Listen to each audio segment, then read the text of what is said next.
we're a little late. I apologize. At least everybody can hear us. So what we'll be doing today, I'm going to follow up on Joan from Tuesday, working with buyer consultations and buyer agency, because it's really, really important to tell your people and get a great relationship with them on what's going on with purchasing the house, especially right now. I lost another one last night. I mean, it's really sad. And unfortunately, I sold her a house in January and she's homeless.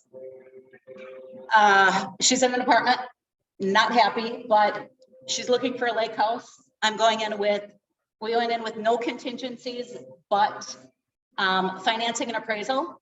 It was way overpriced. So we put in a price that was sufficient, but still overpriced, and we didn't get it. But you know what? To pay that extra $25,000 that A, she couldn't afford, and B, it's not going to appraise out. It's just, sometimes you really have to have that unfortunate conversation with these people and say, you know, this isn't worth it. Are you okay if we lose it?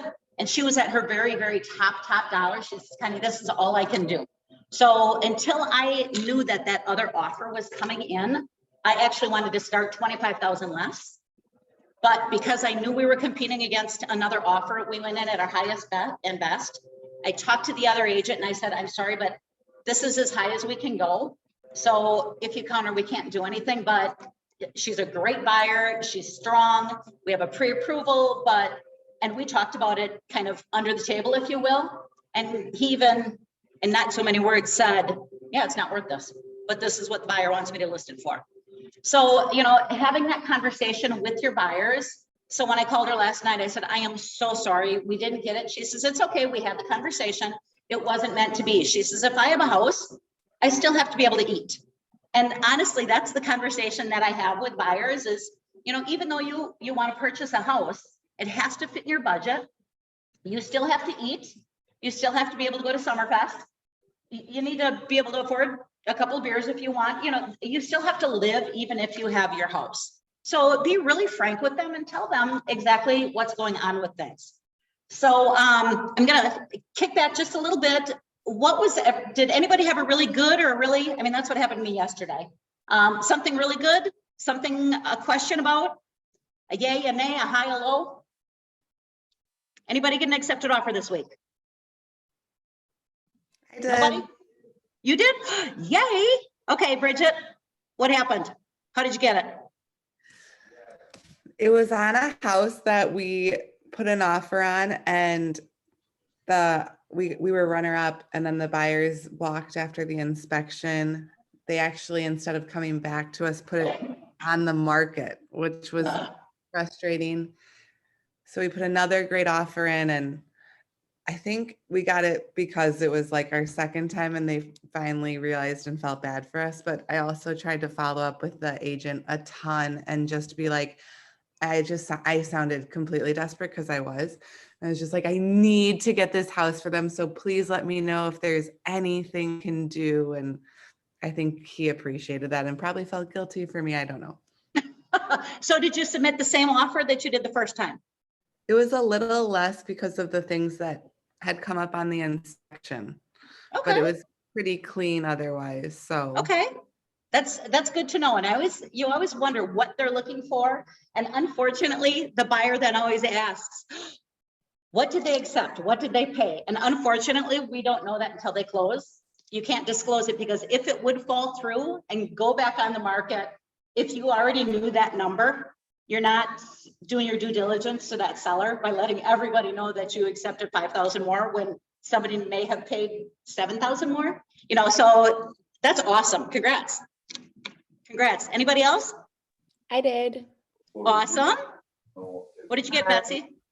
On a single party that we found. So nice. That was nice. So how did you find the single party? Through another agent that I know at Remax. Okay. And I was talking to him about my buyers losing out on another single party, and we found this one. So okay, awesome. Okay, so the two accepted offers probably were accepted because of communication between the agents. So when we say call, have that great conversation, make friends with the other agents. It's really, really important, because if Betsy didn't know this agent from Remax, she wouldn't have had this connection to get this deal. If they weren't in conversation with the deal falling through, they wouldn't have known and begged in order to get the accepted offer. Anybody else? Accepted offer this I got week? an accepted offer this weekend. Yay. Yeah. And? We went in with an escalation clause, Okay. but I called the agent to find out if she'd allow it, because, you know, most agents aren't. And we actually had an offer in on another house, and that agent was super not hard, very hard to work with. Let's just put it that way. Yep. And so we ended up withdrawing that offer, and we put another offer in on a property that only had 3 offers. It was only on the market for 1 day, and we put that escalation clause in, and she only paid $3,000 over her initial offer. Nice. Okay. So what the escalation clause is, I'm just going to touch really, really quick. The escalation clause is, and there's a form for it. And when you guys get to that point of needing it, but you should kind of have it in the back of your mind. The escalation clause is, we will pay X amount of dollars for the house, but we will go up depending on the price. You can put in $500 or $1,000 over asking up to X. Okay, so we will pay, I'm going to throw numbers out. We will pay $250,000 for this house, up to $260,000 in increments of $500,000. And there's verbiage in here on the computer that you just put in. And then what happens is, when they accept it, the seller has to send the buyer the proof of the highest offer in order to take that number up, that extra $500. Does that make sense? I guess that's the easiest way to explain it. Some agents like it, some don't even know what it is. So before you do an escalation clause or something kind of interesting, let's say, always keep that communication open and call that agent and say, are you familiar with escalation clauses? Is the nice way of saying it. And if they say no, say, okay, because you're not the teacher. Their agency, their brokerage should be telling them about it. Some of them say, yes, I know about them, and I think they're dumb and I don't like them. And others say, yes, they're great. Bring it on. So always have that conversation, because I have had agents who say, I've never even heard of that before. Or why are you wasting my time if they can pay 10,000 more? Why just don't they? But in this case with Laura, you know, they only paid a couple thousand more. And how much higher were they going to go, Laura? I think it was like another 14,000. So Laura, being the amazing buyer's agent that she is, saved these buyers $14,000. In essence, right? She said she's taking me to Palmer's. But you do want to know that they know what it is and how to initiate it and how to follow through with it. Because there are definitely steps that you have to follow with it. Great question. So the question was, do you have to have the approval of the other agent in order to submit an escalation clause? Okay, great job. Yay. Anybody else? I had one last week. Awesome. And So we went in, it went live on Tuesday. okay, We were the first showing. We had lost out on another property with a counter, and we didn't want to, go with their counter. So the next day this one popped up. We were the first ones there. The guy was actually putting the sign in the yard while we were looking at the house. They loved it and we decided to draft an offer. And so I called the agent while I was still in the driveway just to make first contact immediately. And we put the offer in that night, and we got it accepted right away, no counters, and for under asking. oh my gosh. Even with a 15-day inspection contingency. So how long did you give them to respond? Because that's where I'm always like, okay, should I be a hard? Well, that was part of the conversation when I asked when I called the other agent, I said, you know, what's going on with the sellers, how quickly would they be able to respond? So we gave them 24 hours. Okay. Okay. And that's another important thing to do is call that agent and see, if they're older people and you're only giving them an hour or 2 hours or 4 hours, they're not going to be real happy with that. If they're out of town, if they're traveling, if there is 14 more showings that day and you're asking for a 4-hour turnaround, sometimes people are offended. Ask that listing agent, how quick can I get a response? On the flip side, if it is an older couple and they don't want all these people coming through their house, maybe they'd like to respond right away and be done with it. Cancel the rest of the showings and get these people out of my house. Yeah, these people were on vacation. I believe they're trying to move to Florida. They have a son getting married. Oh. There's a lot going on, and I think they were just ready to be done, and it worked. Yeah. Awesome. Awesome. Anybody else? So 4 accepted offers out of this gang. So we're at 4, 22, 4, 25, 18% got an accepted offer this week. That's awesome. So last week when we left, everybody was supposed to get an extra appointment. How did we do? Throw it in comments for me, please. Did you guys get an extra appointment? Yeah? No? Yep. Okay. I'm gonna put it in here. Now that she did all this. More chat. I'll get this, don't worry. 2, 3, 4. 3,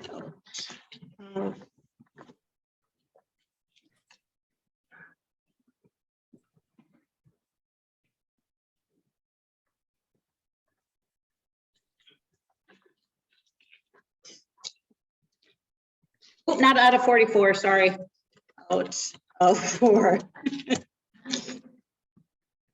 Oh, and to the wrong person. Yeah, I'll figure out this thing, don't worry. Send to everyone. There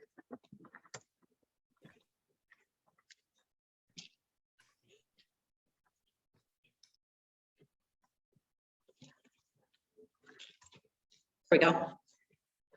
2 extra, 1 extra, a yes, perfect. Okay, so if we put a little goal at the end, I think everybody has something at the top of their mind to move forward to. So I think what we're gonna try and do is just really kick you guys in and I hate to say homework because I never liked school in the first place, but just something at the top of your mind to really get moving on this. Okay, so what we're gonna do today is, like I said, on Tuesday, as Joan was talking about that buyer consultation, let's make sure that when we're talking to our buyers, we let them know exactly what's going on. And I am going to share my buyer's consultation with you guys.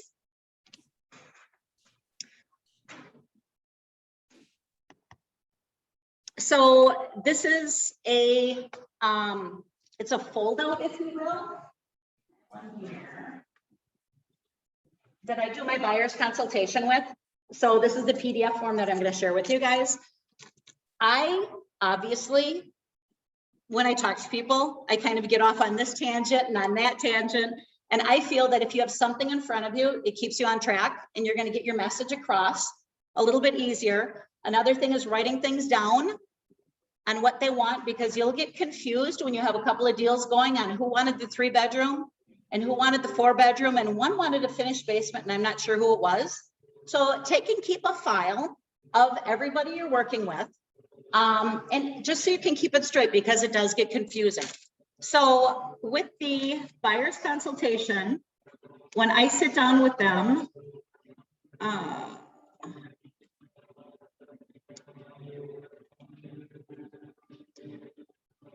here's my buyer's consultation.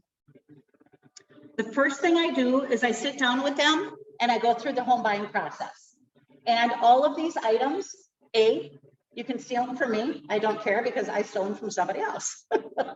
Also on command, when you go in and you look at the different marketing pieces and your KW page, you can find all of these items in there and make all of these brochures in command.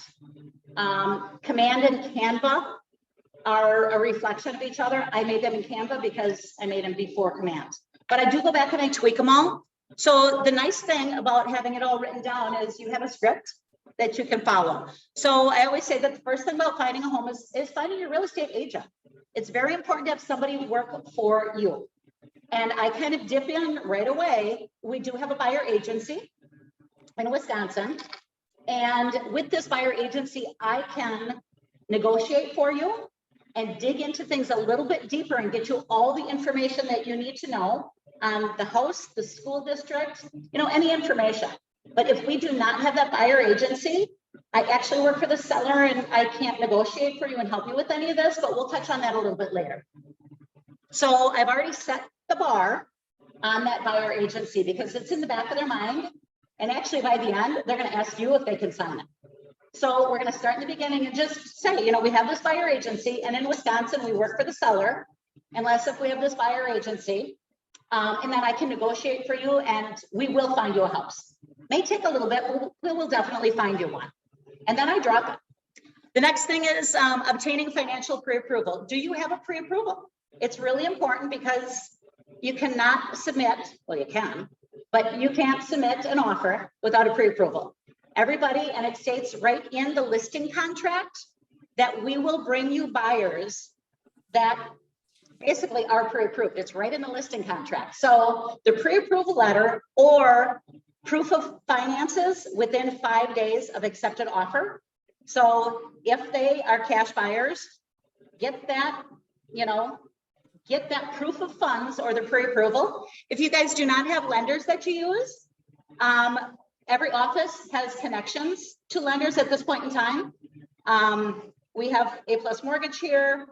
So everybody has somebody. Otherwise, talk to a friend. I always say, if you don't know a realtor, you don't have any friends. Well, if you don't know a mortgage broker, you probably don't have any friends either.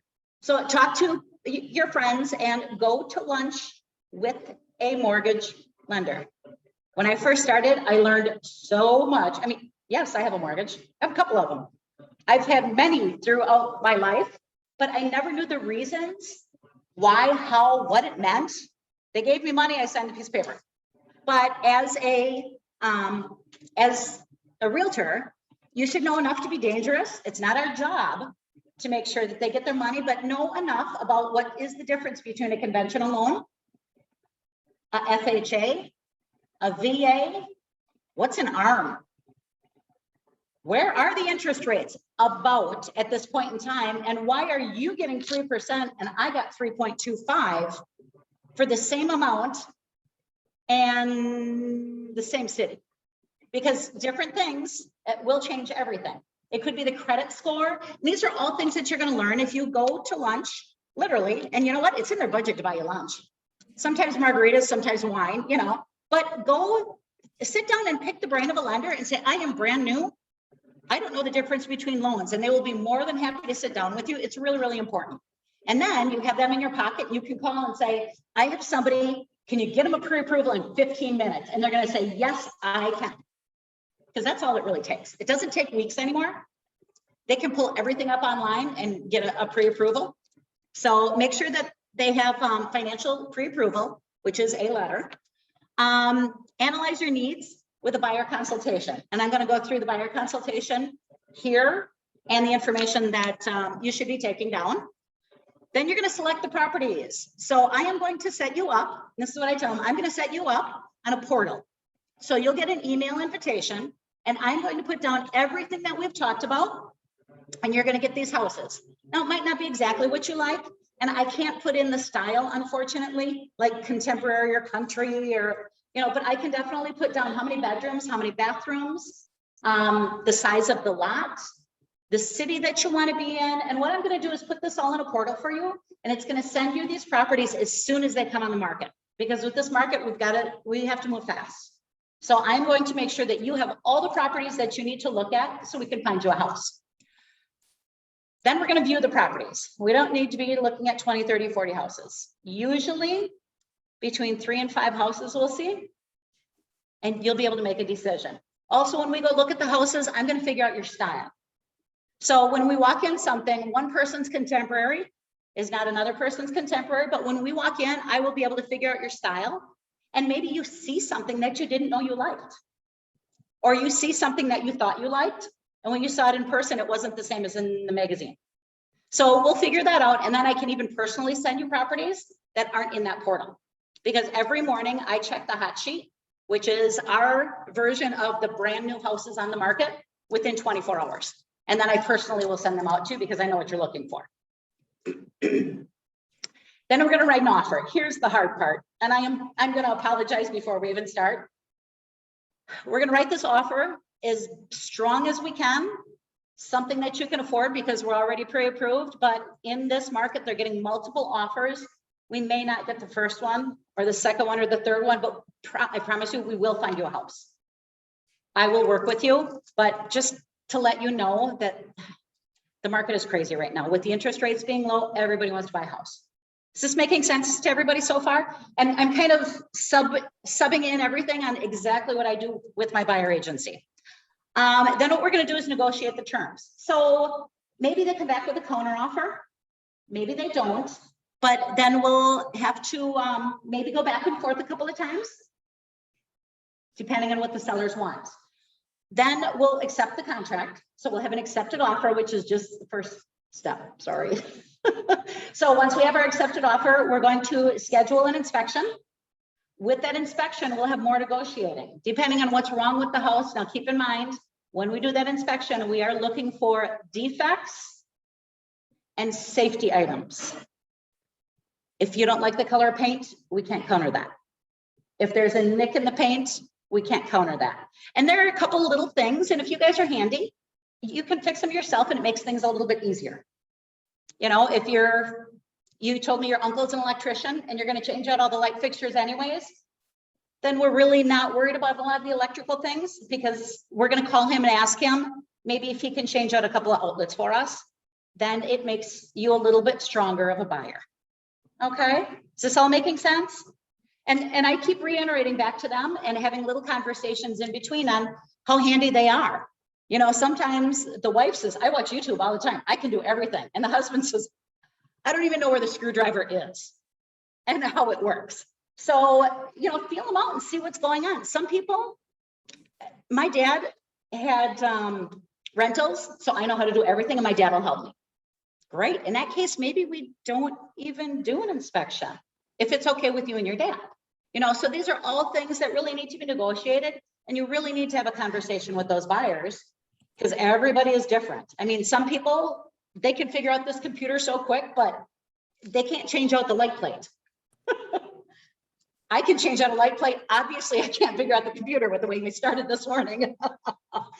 So then what we'll do is we will go through getting the title search done, because when you purchase that house, we want to make sure it's free and clear, which means that if they did a little bit of work on that house, maybe had the roof replaced, if they did not pay that bill, that roofer can put a lien on their house.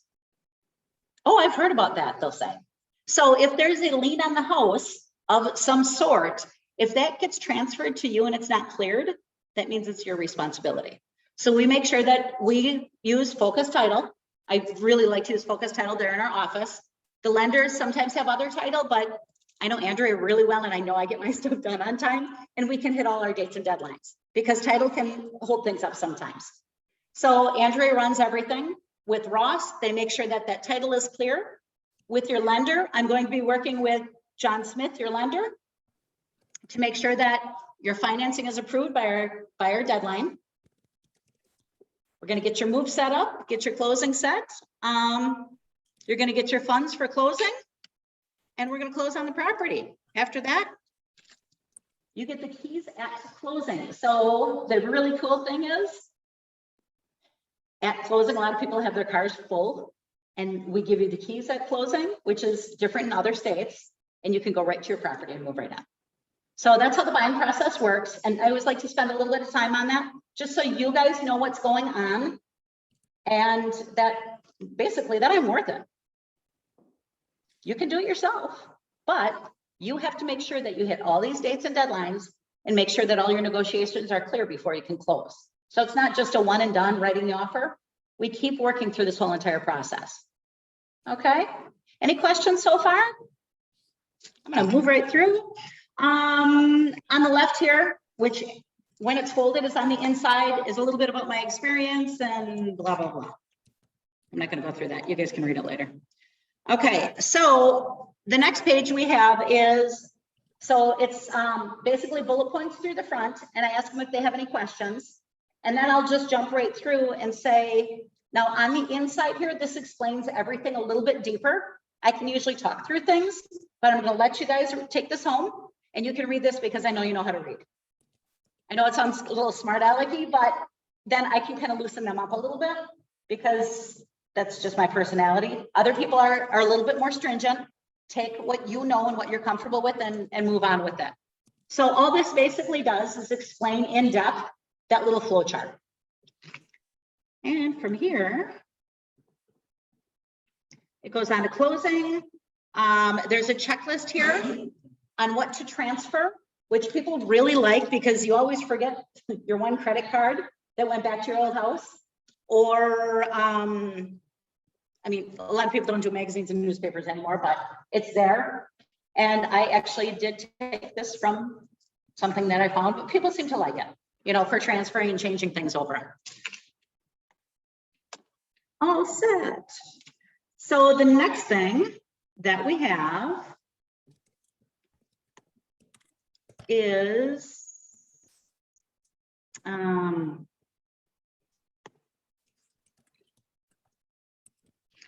where in the heck would I, any idea how I get rid of this?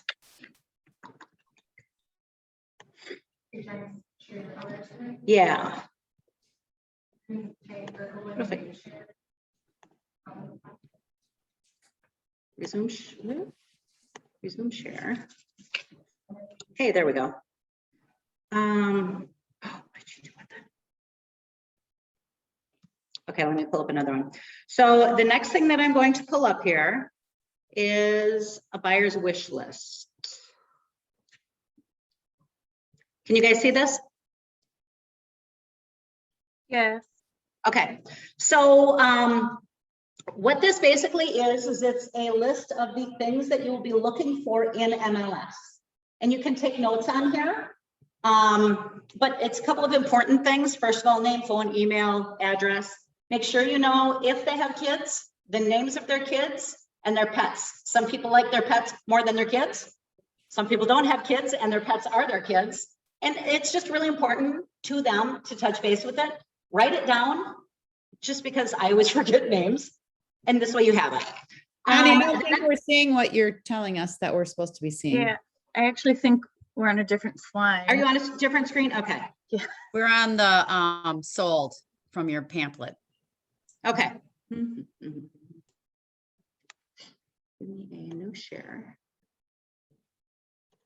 Thank you for letting me know. How about that? There you go. Okay, Yes. thank you.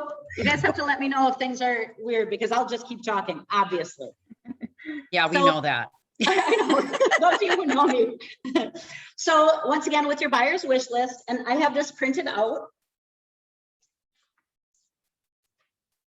Just bring it along. Once again, it helps you follow along with what you need because I've talked to people and then when I go to MLS, once I look back at my notes, I forgot to ask them how many bedrooms they wanted, which is actually very important. So if you have it all bullet pointed down on what you need, it's easier to follow along. So name, phone, email, address, kids, pets, the new home area.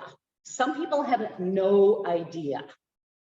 Start big and really, really bring it down. I had some buyers that I was working with. They started in Grafton and Cedarburg, and we ended up in Oconomowoc. But when they first told me, they were Grafton, Cedarburg, Franklin, Brookfield, Pewaukee, Sussex, and Oconomowoc.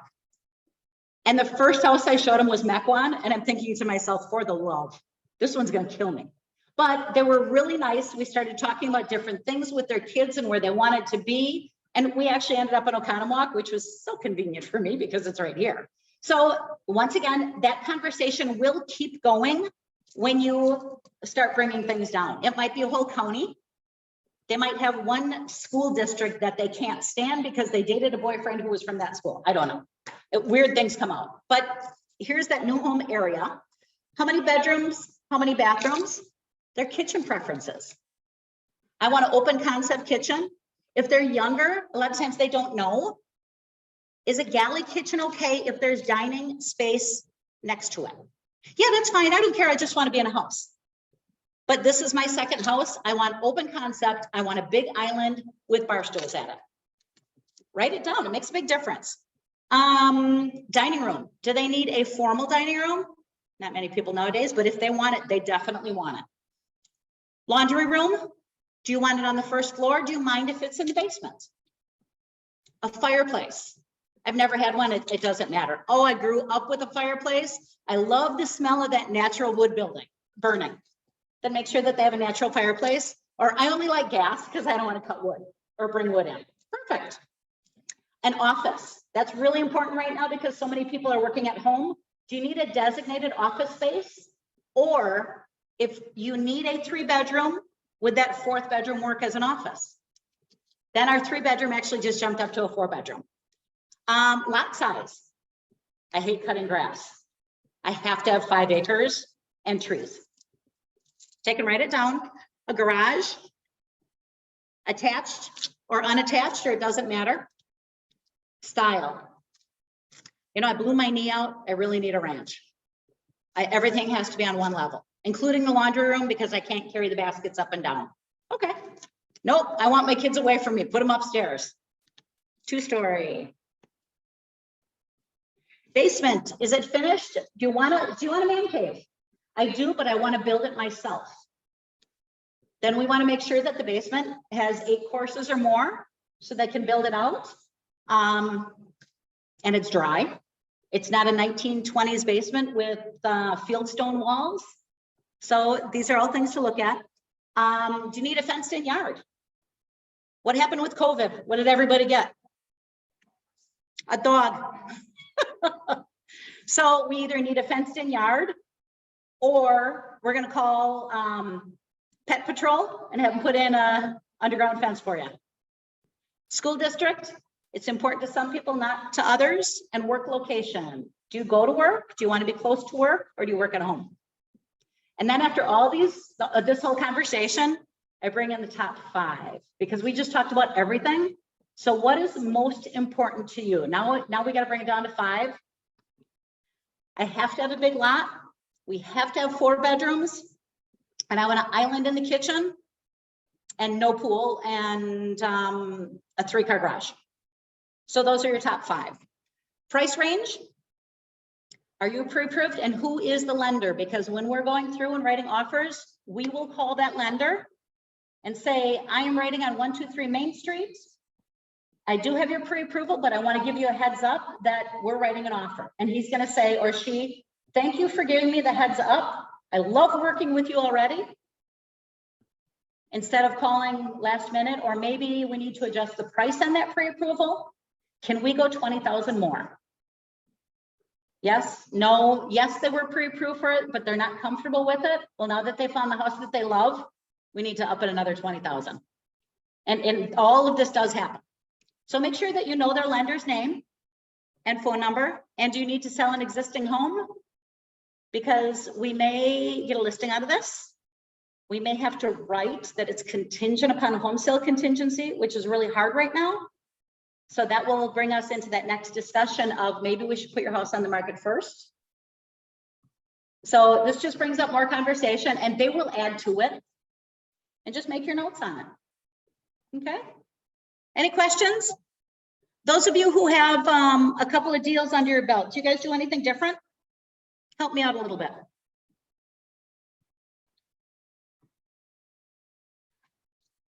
Bethany, picking on you. Hi. Well, I don't have anything as pretty as this. But and actually what I've done too, especially during COVID, is I send this to them ahead of time. Like I email them kind of the same kind of deal. Okay. And just say, you can this is just something we're going to talk about and either we'll meet in person and go over it or they'll, send me back the answers or whatever. It just gives them things to think about, or it brings up questions, things that they weren't aware of because they don't know what they don't know, especially first time. Exactly. And that's where I find that by having something written down, you know what to ask them, because especially first-time home buyers, they don't even know what they're looking for. We just got married, we're supposed to buy a house. We're told that interest rates are low, you know, so you really need to initiate this conversation and ask them what they need to know. Anybody else? Mary Beth, are you on? Yeah, I'm on. I'm on. What do you do with your buyer consults? Um, Oh, and happy birthday, by the way. oh, you thank you. Thank you. I actually do it pretty similar to what you do, Connie. I always have those sheets there because as much as you think you're polished and knowing exactly what to say, if you have it written down, you go, oh, shoot, I forgot to ask this, you know? I always tell them whatever we're writing down here is not set in stone. And once we populate a portal and a subscription for you, if it's not showing you what you want, then we'll just go and just tell me and we'll go in and tweak it. Because you'll be amazed at how many times someone says, I want this thing, and they get something completely different that they purchase. Yes. Yes, either in the area or the style. It's crazy. I found that a lot of them are very interested in knowing the steps. The process is really important for most of the buyers. So yeah, knowing exactly what they want, but what's next? What's next? What do I have to do? And assuring them that you're going to manage that from start to finish and make sure all their deadlines and everything are taken care of on your end, I think is really satisfying and comforting to them moving forward, because they don't really know, well, we got to get inspection, we have to do this, and it's going to cost me this, and then we have to do this. So I think if those are laid out to them and they know that there's a process in place, it's just looks like it's seamless and it's just more comforting. Okay, so do you feel that this locks in your buyers by having a buyer consultation? For me, yeah, Yes. pretty much. Mm-hmm. Yeah. Now I have gone and shown people homes prior to talking about the buyer agency and doing that.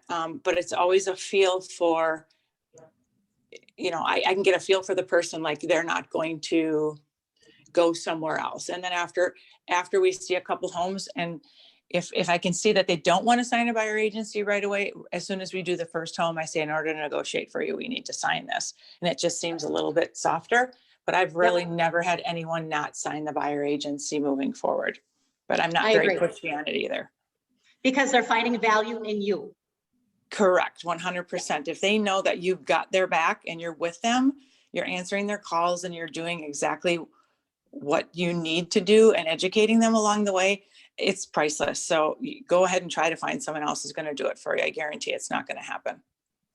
So I think also with even with experienced or people that have bought houses before in the past, a lot of them still don't know what earnest money is, or right now the importance of earnest money. They don't realize it needs to go with the offer or how strong it should be, how that makes a difference. And sometimes they don't remember that they actually, you know, set up and pay for the home inspector. So that's a really good point.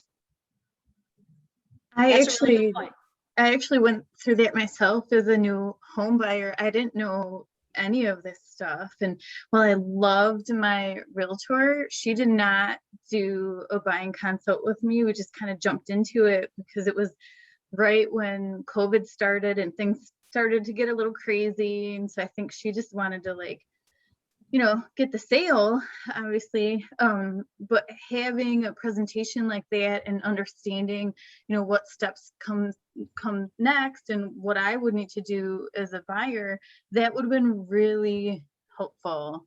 Okay. Good. These are great points. And when you meet with somebody, keep in mind, it might not be the right fit. So Mary Beth, I'm gonna bring you back. Have you ever met anybody for a showing and it just didn't work out? Oh yeah, but I sucked through it. and you loved it the whole time. You weren't crabby at all. Hence I've got one right now. So it's but it's a listing person, and yeah, I just a narcissist, I guess. I don't know how else to say what she is, but very difficult to work with. And, but yeah, on the buy side, I think if you come from contribution and, Mhm. you know, laying everything out, saying this is the process, anybody likes to walk through stuff that they don't know. I mean, and then you'll have some buyers who will go, you know, I've been through this so many times, not a problem. And I'll say, that's fine. If you have any questions, then let me know. I think you just have to read the people. Yep. Yep, and you will find somebody, and I just found somebody at my open house. Yes, they wanted to buy, we want to do this, I want to be pre-approved. So to my face, they were great. And I had time at the open house to go through. I didn't go through everything with my buyer consult, but I said, I will call you this week. We'll meet, call this lender, get pre-approved, and we'll take it to the next step. After that, I called, I left a message, I emailed, left a message, I texted with a message, and they never returned my call. I called the lender that I referred them to, and she says, well, they never called. Well, finally, she got a hold of them, and then they told her, we're not going to buy for another year. Well, I called, I texted, I emailed, and I contacted the lender. That's about all I'm going to do, because I need to move on to the people who want to buy. Am I going to keep in touch with them? Most definitely, because keep in mind, we're always looking 30, 60, 90 days.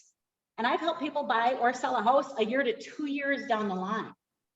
When it finally closes, you're like, oh. But, you know, keep in touch with those people. Maybe it's not the right time. And there are some people who, I mean, they want you to be Julie McCoy, the cruise director. When I first started, I had this older couple. Well, come to find out, I was their third realtor. I showed them like 30 houses in a year. That's almost one a week. And it was never quite the right house. And well, you know, there's a little crack in between this brick and this brick in the basement. And finally, you're killing me. You are killing me. And then I found out the background that I was their third realtor in 3 years, and they still never bought a damn house. But they told me that all their boxes were packed. They were in a month to month, and they are ready to go. So, you know, you'll find so many different things, but that's where you gain your experience, where you can use that for your next buyer. Okay. Anybody else do anything a little bit different with your buyer consult? I would just say that in this market, it's super important to set expectations.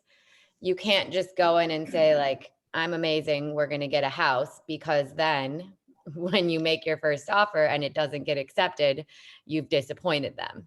Yes. So the angle that I always play is like, you know, this is the market. It is what it is.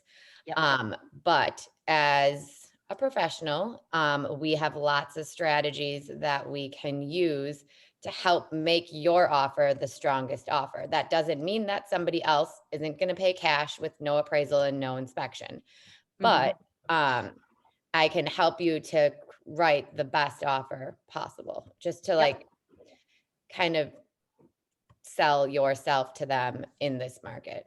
Yep. I love that. Yeah, I think I've done a few times, like different scenarios for that reason, you know, different ways that we can kind of remove a contingency, but keep it, like inspection, having a limit to, you know, what we're going to claim or whatever, or finding out if our lender can do a appraisal waiver, things like that. Just letting them know that, you know, you have some tricks up your sleeve. Yes. I will say in this ahead. market right now that you need to let your buyer know that if we're in a house and they don't have much time to think about it, if it checks off all their boxes, we need to write right away.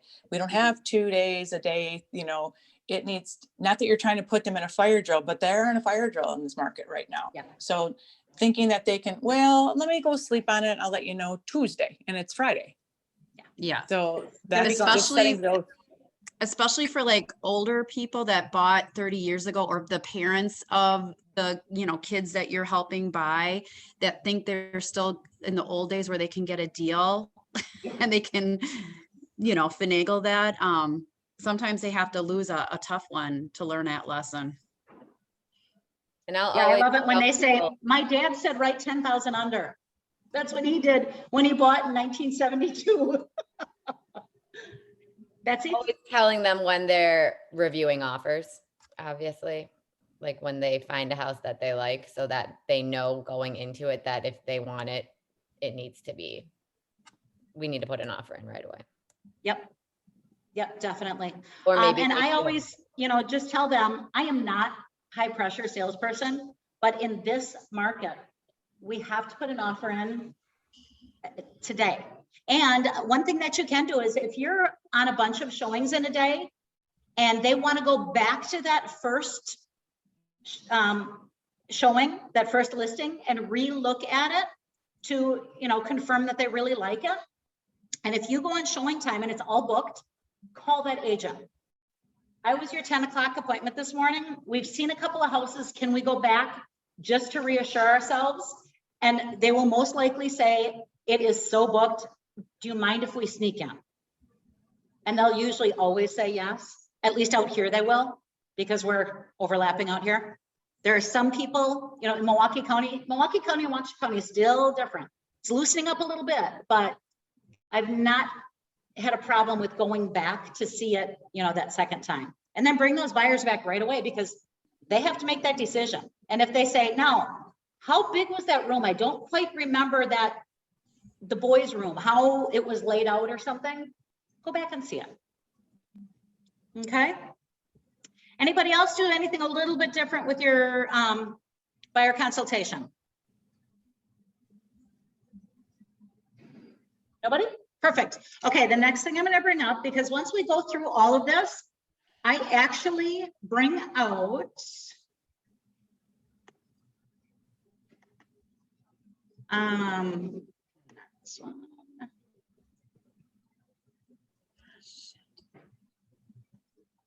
I bring out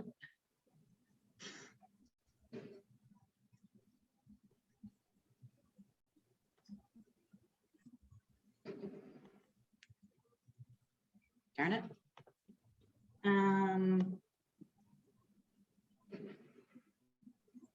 Hang on, let me bring up a new one.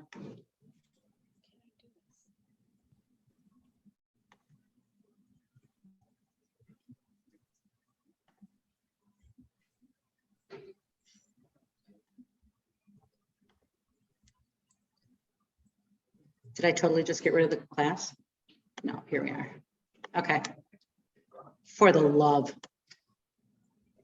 There we go. Okay. So then I bring up the buyer agency. Can you guys all see the buyer agency?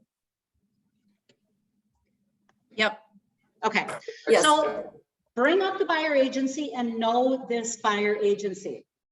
I'm not going to go through every single line because we do that with contract training, but make sure that your buyers know that this is the contract for the state of Wisconsin, because not all states have it, especially if they move from out of state. When we bought our Florida house, I said to the agent, do you want me to sign a buyer agency? She says, what is that? Oh, actually, I think I saw that, but we don't do that down here. So obviously it doesn't kind of hold up, but we need this signed if we're negotiating for them or telling them anything about the house, because keep in mind, we work for the seller because they're paying us, unless if we have buyer agency signed. So make sure that you, on line 1, make sure that you are the buyer's agent. Put in a wide purchase price. So if they're looking for a $300,000 house, do 200 to 400. Just in case, if you find something lower that they want to remodel or something higher that might be past their budget, you can always amend this. There is an amendment to the buyer agency that you can either extend the contract or change the price. It's called amendment to the buyer's agency. But make sure that any excluded properties are in here. Any excluded properties to a prior agreement. Just go through and know this contract, because with your contracts, you should be showing them upside down if you can. Let them read it and just kind of skip through all of it. At the end, if you have a really good feeling, like Mary Beth was saying, if you have a really good feeling with them, sign it right away. A lot of times they'll ask you if they can sign it right away. If not, say, I'm going to have you take this home and look at it. And after our first showing, we'll make a decision, because at that first showing, they're going to say, do you know anything about basements? How is the school district? Do you think we could put in a lower price? So they're going to start asking, and all 3 of those questions you can't answer unless if you have buyer agency. And most houses nowadays have cameras. So keep in mind when you guys are showing houses, those cameras. And I got caught once and it wasn't pretty. And I found out from the neighbor that I knew. Because the seller told the neighbor, can you believe this realtor came in and blah, blah, blah. And I didn't say it. It was my buyers. And okay, I'll tell you what it was. So this older gentleman had this Asian wife and a beautiful family picture with their kids, and and the buyer just made a comment that said, oh, it looks like a mail order bride. Oh my God, that's all that was said. And what beautiful children, and the house was great. Everything else was amazing, the comments of everything. But my friend who lived next door heard from the neighbor that this realtor, and I didn't say a word. It was the buyer, just, they were not happy. I think if we would have put an offer in, they wouldn't have accepted it. He was that angry. So watch what you say. Everybody has cameras. And I always tell people in the driveway, just if we have any comments about the house, and Mary Beth and I have talked about this. If you have any comments about the house, let's wait until afterwards, because most houses have cameras. And you can share what you think about the house outside, because you do have buyer agency. Or about the basement, because keep in mind that this is their castle.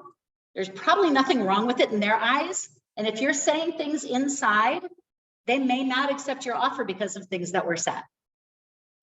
I had a listing with a Ring doorbell, and the agent and the buyers were talking outside before they got in, and the seller was watching them and listening. And the seller literally said, if they put an offer in, I'm not accepting it because that agent was an ass. Okay. Right from the seller's mouth. So there's your warning on things. I mean, everything, just keep it all positive and then discuss it later. So coming through your buyer agency, make sure that, your compensation, they will ask about this, 2.4 or as stated in MLS. Commission is earned at closing. Here's your other compensation. If you have a buyer fee, a buyer agency fee, this is paid at closing. I usually put in the $295 because it pays for Renee. And it's $295 for my time, but it's not paid until closing.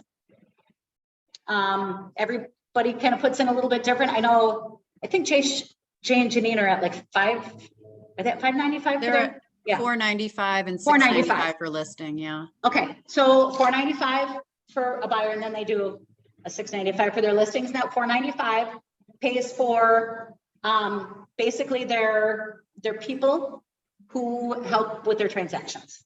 So Connie, I do my transaction fee. I put it right on that commission line. I say the 2.4 or as stated in MLS plus $295. I Yes. just keep it all in one line. Okay, perfect. Then that's only one thing to explain. And I this would is paid. also add 2.4% or as stated in MLS includes expireds and FSBOs. Okay. Includes Because if you get expireds. And FSBOs, because if you get a FSBO that doesn't want to pay your commission, but these people want the house and you're going to do that work, it's in the contract that they're going to pay that 2.4. So the buyers will end up paying it, covering Yeah. it. Correct. And I just explained that to them. Should we find something, then regardless, the commission would be 2.4 because I would still be working your side and negotiating for you. And then also you can soften it by, and if we would find one, we wouldn't be in competition. So the escalation wouldn't be up there for you paying higher. Oh, I like that. And I think like I did a deal where the listing, the buyer's commission was 1.5 actually. And I didn't have that in the buyer agency. And so I had to ask for that in the offer that the sellers would make up the difference. So I guess that's a good idea. At least it covers you. Mm-hmm. Mary Beth, say that one more time, what you said. If we find a FSBO and the seller is not willing to pay the agents my commission, then the commission would come out of your fees. But just keep in mind, if we're on a FSBO and it's just us bidding on this house, we are not going to be in competition. So we're not writing the 10, 20, 30 over. So my commission's really covered in that.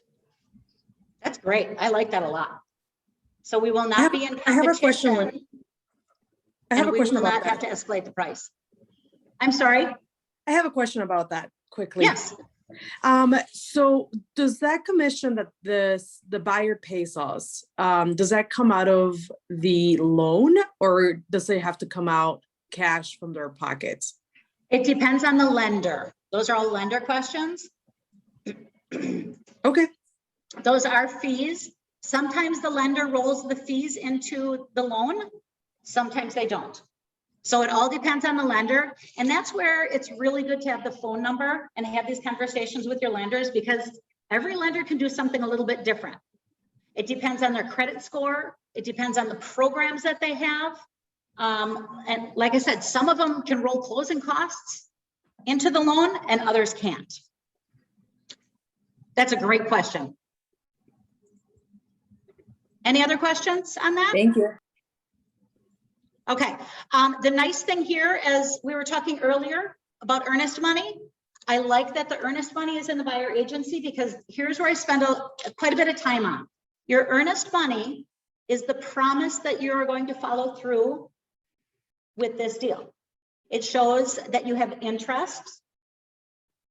It's due within 3 to 5 days of our accepted offer. And it's put in a trust account. It is cashed. Okay.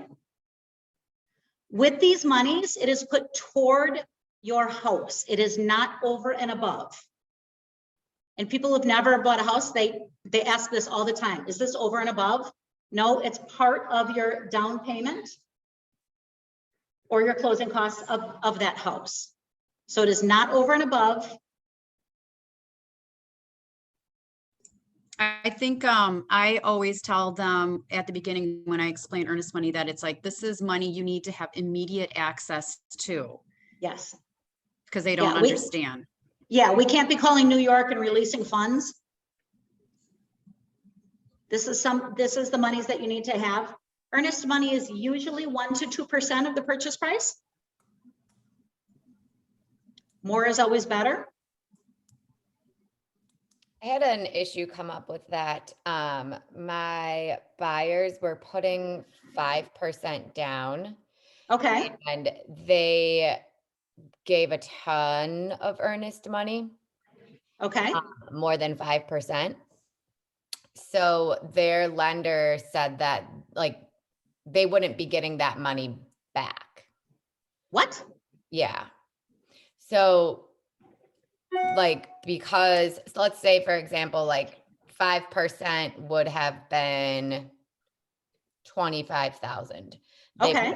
They put 30,000 worth of earnest money in. He said that 5 won't come back to them. So they're just going to have to put, obviously, like they'll be putting more down than the 5%. That doesn't make any sense. No, Something to be aware of, because it was my understanding that if their earnest money was greater than their down payment, then they would get that money back. correct, correct. How They I will, understood it. yes, they'll get a check back. So Are you thinking? So they just had to up their down payment, Okay, yes, which like they were fine with, but they were expecting to get the money back because I told them that's what was going to happen, and then it didn't. yeah, that's interesting. That would definitely be a lender question. Yeah. To my knowledge, I'm with you. And Are we talking about earnest money or seller contribution? earnest money, they put, Okay, yeah. huh. Gonna have to look into that, Betsy. And I don't know, maybe it was unique to their loan. They were doing a physician's loan. So I don't know if perhaps the rules are different between that and a conventional. Okay, see, all of these loan programs are different. Physician's loan, well, what happens is they have physician's loans, because when you go to school to be a doctor, you have hundreds of thousands of dollars worth of debt. So it's kind of like buying a second house. So what they do is they do it's not a wash on their school loans, but they look at them differently. And that's all I can tell you about them because I'm not a lender. They do a different percentage of figuring things out. But talk to your lender about that because they all have different programs. Great conversation. That's awesome. So any other questions on earnest money? Good deal. I'm just gonna skip right through here. Come on. General provisions. This means that I'm going to behave and you're going to behave, and we're going to try and find you a house legally. Here's where your representation comes through. With your representation, we have the same firm may represent me as long as the same agent is not involved. That means that we can buy a Keller Williams house. Another agent is the listing agent. I will be your buyer's agent. The second one is the same firm, but the firm may remain neutral, must remain neutral. That means that it is my listing that you will be buying. And the third is the same firm cannot represent me. Please do not do this one. We have 700 Keller Williams agents. That means that that takes all those listings off the book for you guys. And just say, you know what? If I'm working with a Keller Williams agent, I probably know them and we can have better communication with our deal, period. I try and just skim over this because it's a lot of explaining and just say, we have to check this box because this means that another Keller Williams agent, we may write on their house. And that's line 117. Okay, moving right along, confidentiality, sub-agency. These are all legal things. There is also a section in here on renting. Why they put it in the same one is who knows, because realtors in Wisconsin, it's not very common for us to do rentals. I mean, some do, but it's not as common as selling. And then make sure that you are checking the email box. We do everything by email. Nobody really has a fax anymore. US mail, who knows when we're going to get it. And personal delivery, unless you've got all the time in the world, you're not going to be hand delivering all your documents. With people who are over like 70, 80, I hand deliver everything just because for them to figure out the computer, it's much easier for me to go to their house and have them sign it and then explain it face to face because that's their age, that's their culture. So that's where you need to kind of work with things a little bit better. Term of the agreement, I usually do 6 months. There's also a box here to check whether this contract is void after you make the purchase. If you're working with an investor, check no, because you'll probably be buying multiple houses with them and then it's good. So like with my investors, I just have them do it for a year because then we don't have to mess with it anymore. But other than that, gosh darn it, I hope we can find a house in 6 months. And then make sure that the client signs it and make sure that you sign it. When we sign or we do anything like this, I always scan it in and email it to them so they have a copy. And then put a little note on it. Just say, I'm super excited to help you find a house. Let's get going. Your next email from me will be that portal invitation. And just kind of roll with everything going on. Any questions?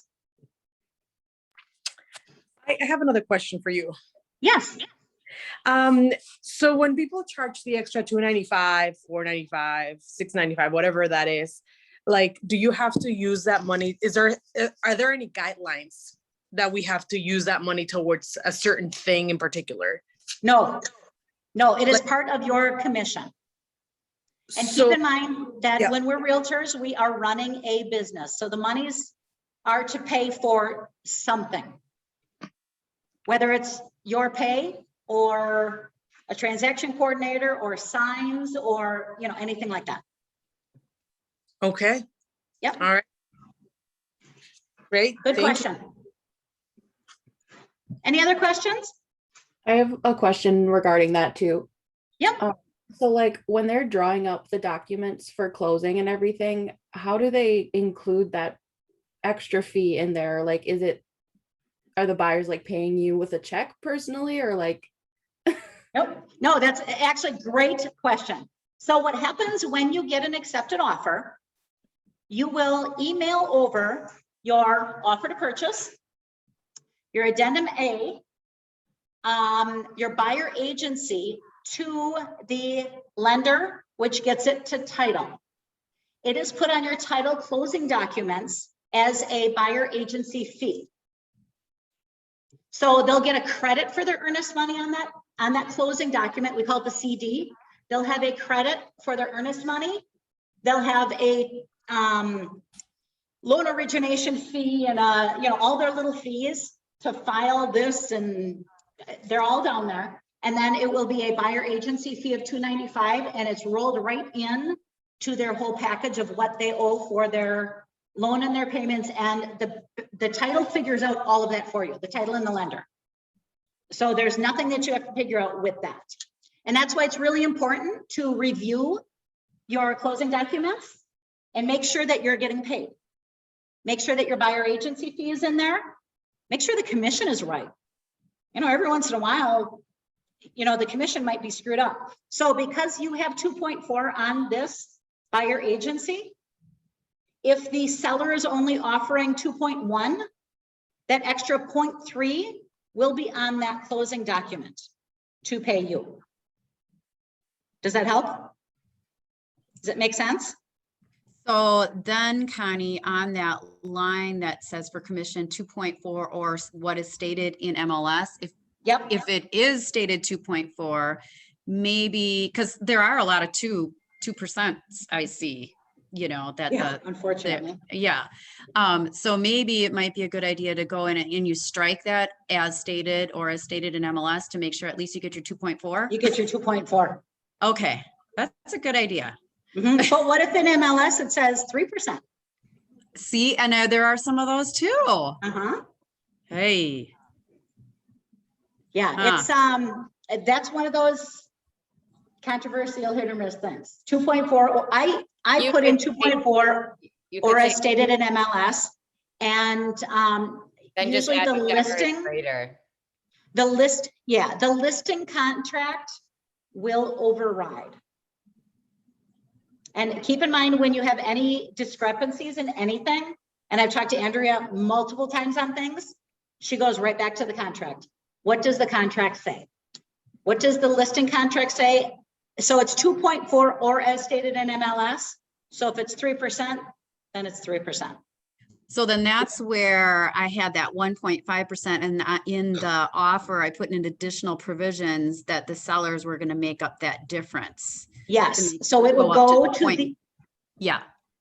Yep, so it goes back to that contract, the offer, because it was stated in additional provisions that additional fee would be covered, then you're covered. Does this all kind of make sense? It all goes back to the contract. So if you have any questions, once again, know your contracts. And if you guys don't have any deals going on, do me a favor, fill out one contract a week. Just fill it out. You send it to, a mentor, send it to somebody and say, can you just look at this and do a correction for me? When I started, I had a file folder of every contract that was filled out correctly, because you're going to forget something, you're going to screw it up. And for my first couple of contracts, I had it open and I just went line by line and just made sure I had everything filled out. And we will review everything for you before it goes to your buyer to sign, before it goes to that listing agent, just to make sure it's right. But it's your responsibility to know these contracts and make sure that they're filled out correctly. And like I said, we will review, and everybody, okay, I have not gotten one contract back the first time that was right. It's usually about 20 errors in an offer to purchase. Kind of a lot, but 20 errors because you didn't put NA, you didn't strike something out. I mean, the very first line, people forget to strike out that they're the buyer's agent. I did And that. I've done it too. Yeah. That Nick did. I've done it too. Actually, the offer I wrote yesterday, when I went back to review it, I forgot to strike it out. But I go back and I review it 3 times all the time because I have one of those minds that I always have something else going on. So go back and just re-review it and make sure it's all filled out correctly. And that's why we have our productivity and our mentoring program for you guys, to make sure that everything is done correctly, because keep in mind, these are all legal contracts. And we want to make sure that you don't get busted, that we don't have to use our E&O insurance. And that everybody gets a nice house and everybody gets paid. So, any other Well, questions? I Pardon? had something, for a well inspection amendment that my buyers signed, but for whatever reason, it didn't generate the date, which typically in DocuSign, when they sign, it generates a date, but for whatever reason, it didn't this time. So now I'm just gonna always add the date, because now I'm waiting on them to return. I had to send it back for them to add a date. And now I'm just waiting for something really stupid like that. Yes, and I have found that with a counter offer, is it? In DocuSign, it automatically puts the initials by reject. Yes, I had that and I had to redo it. Yeah, you have to delete the reject. You or have they to will just delete the do it. initials by reject. So even when you pull it up through DocuSign, because it'll automatically put in the buyer's names for their signatures, make sure that that is your third review of that document, and just go through and make sure that it didn't automatically put something in. It's a computer, it kind of likes to do that sometimes. And just make sure that the signature is by accepting or rejecting, whatever you want to do. Just make sure it's in the right place.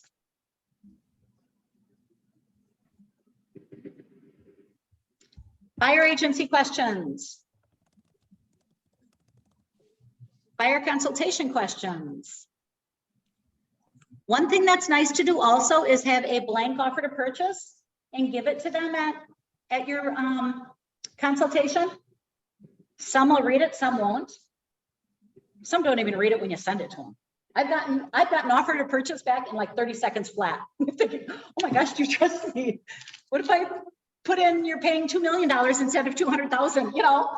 But I mean, you've had the same thing. And I'm so happy that people trust me, but make sure that everything is correct.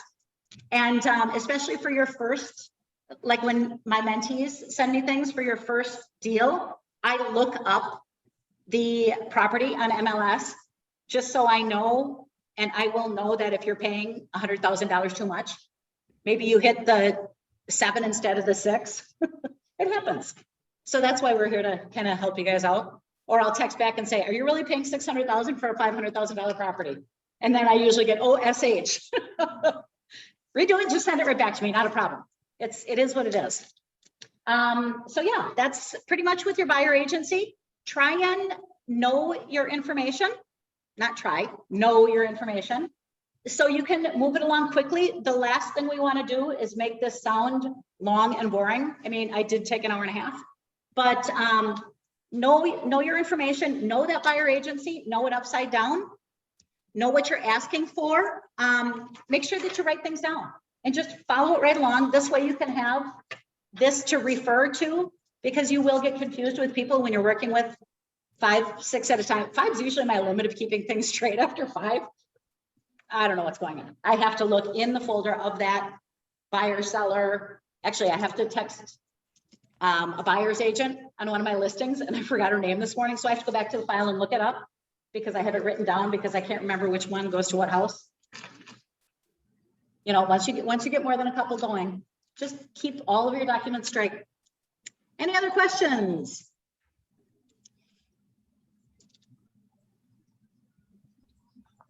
Okay, so being as we went over buyer agency this week, guess what I want everybody to do? Practice filling out a buyer agency, first of all. Second of all, get a buyer agency signed for real. For real, which means you're gonna have to talk to your friends and see who is looking. Get a buyer agency signed and start a opportunity in command. Get a buyer. You may need to do open houses this weekend. If you don't have an open house, today is Thursday. Today is the day to get it, because we have to have all of our open houses in MLS by Thursday. So it goes out to all the websites so everybody knows. If we do it Friday or Saturday, sometimes they have a little lag and people start looking on Thursday for the weekend. So we know what people are looking for. Get in on that buyer agency and get to an open house this weekend. Good deal? Any other questions? Yep. Awesome. Good luck, everybody. Please, like I said, fill out a practice buyer agency and get a for real buyer agency and start an opportunity in command. And if you have any other questions on everything, we do have contract training this afternoon, and I don't know the time off the top of my head. But Stephanie always does contract training on Thursdays. Pardon? Thank you. Thank you very much. Have a great week. We will see you guys next week. Bye. Bye.